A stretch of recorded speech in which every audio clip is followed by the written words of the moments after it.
Pero napakadami pa na systematic corruption na hindi na pag-uusapan. And then, of course, nangyari itong Ukraine-Russia conflict at tapos yung Middle East, nakakatapos lang pero we still feel the effects. So what I'm saying, again, our economy is suffering. We have to recover. Okay. So, in terms of nation building, yung 13 po ngayon o yung majority led by Senator Lacson, Senator Soto, Senator Win Gatchalian, of course, as the Senate President, the two Senator Tulfos, Rafi, and Erwin, I will not take it away. They want to build a nation. Don't take it away from us. Yung aming pong grupo want to build a nation. So, good faith po tayo. Meron kayong vision of a nation you want to build. Meron kaming vision nung gusto natin i-build. Pero tanong ko, anong regime? Regime of truth and justice ba? Kasi kung regime of truth and justice, let me tell you, mga kababayan, there are two groups now. Those who want to uncover the truth and those who want to cover up the truth. Dalawa lang po ha, dalawa lang po. So pwedeng one who wants to uncover, di ba? One who wants to cover up. O, ulitin ko ha, one who wants to cover up, wants to uncover. Oh, so dalawa lang parati yan, dalawa lang, ha? Kung ano man ang ating kulay, politika, ang punto po, we have to meditate, we have to pray, we have to make a decision. Bakit po? Mali-maleta ang reward kung ikaw ay para dun sa cover up. Pero, napakalaki ng mga consequences. Kaso, bashing, tatanggalan ka ng kung ano-ano. Basta, ipa-file lang ka ng cyber libel kapag ka ikaw ay for uncovering the truth. That's just the nature of things. Whether you talk about organized crime, whether you talk about slavery, whether you talk about all the injustices in the world. Those who want to keep the injustice, those who want to cover up, usually have the resources. Kasi kumita sila doon eh. Di ba? Nandoon yung kayamanan ng mundong ito eh. But those who want to uncover the truth, to reveal the truth, di ba? To show the truth. So why is this important? Because, for example, we're an agricultural country, di ba? Gusto natin hindi lang to produce our own food. We're an archipelago, pero nag-i-import tayo ng isda. Nakakakain tayo, pero magsasaka natin, hindi nakakakain. Mga anak nila ayaw na po maging magsasaka kasi walang pera sa pagiging farmer. And there are a lot of good programs, di ba? But, habang ninanakaw lahat ng pera, habang mali-maleta ang pera, habang ang, hindi lang naman flood control, di ba? Pati yung irrigation, ninakaw din yun.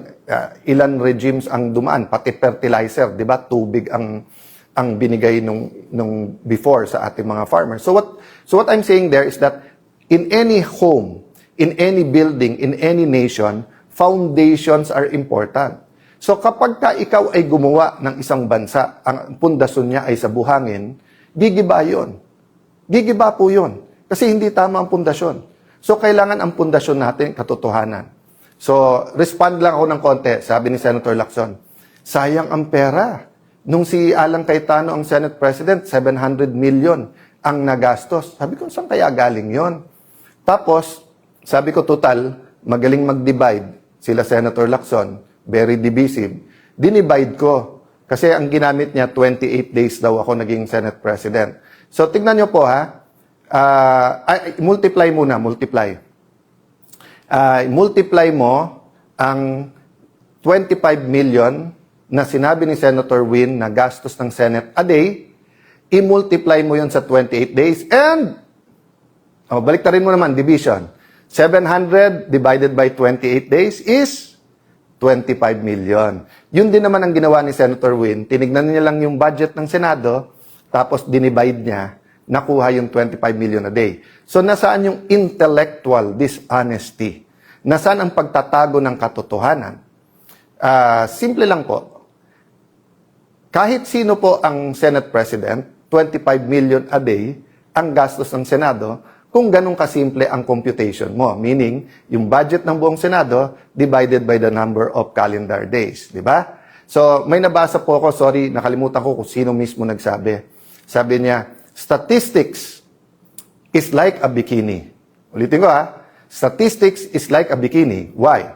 What it shows is very revealing, but what it hides is essential. So makikita nyo po, ni-reveal niya, parang pang-intriga, di ba? Kasi magaling naman talaga sila mang-intriga eh. Nagte-take turns lang naman po, si Raffy Tulfo, si Erwin Tulfo, si Senator Ping Lacson, tapos yung iba sa grupo nila, yung tag team lang yun, para, kayo naman mang-inis kay Alan, kayo naman magkalat ng hindi totoo, kayo naman magkalat ng ganito, palabasin natin ang gulo-gulo, di ba? Again, ano yung intent? Para hindi malaman ang buong katotohanan tungkol sa korupsyon sa ating bansa. But let's be intellectually honest. Whoever was SP nun, ganun din ang gastos. Question. Pero bakit sila one day may napasa? I challenge all the congressmen and senators. 1998 pa lang, congressman na po ako. Naging konsel po ako, for a short while po, vice mayor. Naging member po ako ng House of Representatives. 4 na term po, 4 na term. Pangatlong term ko na po to bilang senador. I was privileged, no? God honored me by allowing me to be speaker and then for Senate President kahit maikse. I challenge lahat ng congressman, senador. Prove me wrong. Sa huling 3 araw, yung Monday to Wednesday, kapag kayan po ay session, diyan po ang ratsadahan. Kasi lahat ng pang second reading, i-second reading na natin. Lahat ng pang third reading, i-third reading na natin. Lahat ng, halimbawa, 7 ang nakapila sa Senate or 20 nakapila sa House sa interpellation. Kakausapin na ng majority leader yon or mag-uusap majority minority leader. Pare, isa na lang magtanong, pasa na natin to. Yun po talaga ang ano doon. But what did the group of Senator Win and Senator Lacson do? Since May 11 po hanggang yesterday, hindi po sila naglagay ng mga miyembro ng committee nila as minority. Sila po ang ayaw magtrabaho. Hindi po sila naglagay ng mga miyembro para hindi mag-function yung mga committee. Question. Paano po yung mga ready na for BICAM na ipapasa? Yung po ay inauthorize namin. Tatandaan nyo po, May 13, yung pong inatake ang Senado, yung pong sa NBI na sinasabi lang ngayon na halatang halata na ngayon ay part ng kanilang plano na sa aming binibintang. Alam nyo po ba na the next day po ay meron pong BICAM tungkol sa voucher system sa DepEd. Yun po ay nakakasana sa House of Representatives. Nag-confirm ako, tinawagan ko mismo si Speaker D na pupunta po ako doon. Tapos nagkagulo. Kinancel nila po yun. Kung hindi ako nagkakamali, si Senator Bam Aquino ang chairman nun, ang magpapatuloy nun. Meron napakarami pong hearing. Yung hearing si Senator Pia tinuloy. Yung kay Senator Pangilinan, nagtanong naman siya sa floor, pero sunod-sunod na batiko sa iba't ibang mga pahayagan at online, kawawa daw yung farmers, dumating po sa Senate, tapos pagkatapos hindi pinakinggan. Kawawa po talaga kasi nagamit sila. Kasi pwedeng ituloy ang hearing. Hindi nila tinuloy. So yung sinasabi po nilang hindi nagtrabaho, waling-waling po yun. No? Walang katotohanan, panay kasinungalingan. No? And that's why yesterday po, ang main na inuna nila ay isang bill na maganda, na gusto natin lahat, na walang ano. Ang joke nga namin, naalala nyo yung 1990s, yung pag tinanong ng bata na, anak, parang wala kang ambisyon. What's your plans? At sasabihin ng anak, ang plans ko, mami, may sampagita, may gumamela, may orchids. Kasi plants pala yon, hindi plans. So, nung tinanong yung majority, what's your plans for the special session? Waling-waling pala, di ba? So, huwag na tayo maglokohan.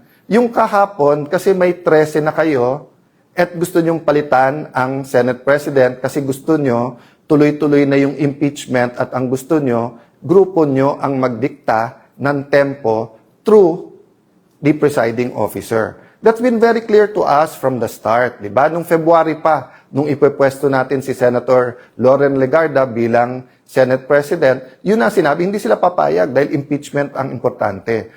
Pero number 2 lang pala yung impeachment. Ang number 1, yung cover-up dito po sa flood control at napakarami pang iba. Kaya, ang message ko kay Senator Lacson, simple lang. Gusto mo, tumahimik muna ako, meditate, pray, ikaw din. Pero, Senator Lacson, napakahaba ng iyong career. Nakilala ka bilang nag-expose nakilala ka na sinusundan mo yung ebidensya. Of course, there have been many issues also regarding you, your family, pero yung businesses nyo. Pero sinantabi ng Pilipino yon kasi magaling ka mag-imbestiga eh. Pero ngayon, bakit? Panay comment mo na lang sa mga witnesses pero ayaw mong humarap sila sa committee. So ako hindi ko sinasabi na lahat ng witnesses na to, former Marines, mga bodyguards, mga former military, active military yung iba ha, na naging security. Hindi lang ni former congressman and head of the Appropriations Committee ng House na si Saldico. Marami pa po dyan kasi alam naman po natin na parating may security naman po ang ating mga congressman, senador at mga sekretary, di ba? Alam naman po natin yon. Alam natin hindi sila pipit bingi. So, anong mawawala na may hearing na fair at pakinggan? Pero in the meantime, inuubos kami, di ba? Kaya ang susunod daw si Senator Marcoleta, di ba? So, and then si Senator Bongo. So, I wanna honor Senator Bongo, Senator Bato, Senator Marcoleta, Senator Jinggoy. Bakit? Before May 11 po, nung nag-usap-usap kami, in fact, nagkita kami May 10 eh. At bago ko mapagharap-harap po ang 12, wala po si Senator Bato noon, nagsabi na po kaming lahat na dadaan tayo sa pagsubok na to at may magsabi na lang pag hindi na kaya. Pero napakarami nagsabi noon, kulong na kung kulong, harapin na natin kung ano to, etc. O walang hiwalayan tayo, grupo tayo. So I'd like to honor those who are in the front line. I'd like to honor those who held out, di ba? But ang problema kasi, nagbago yung laban eh. From just having a platform sa Senate para fair yung ating impeachment, para makapag-focus tayo sa economic crisis, at para lumabas ang katotohanan, nakita na namin kung gaano kalaki ang skandalo at yung corruption na to eh. Ongoing to ha. Yung sasabihin nila na wala nang nakawan ngayon, tell that to the Marines.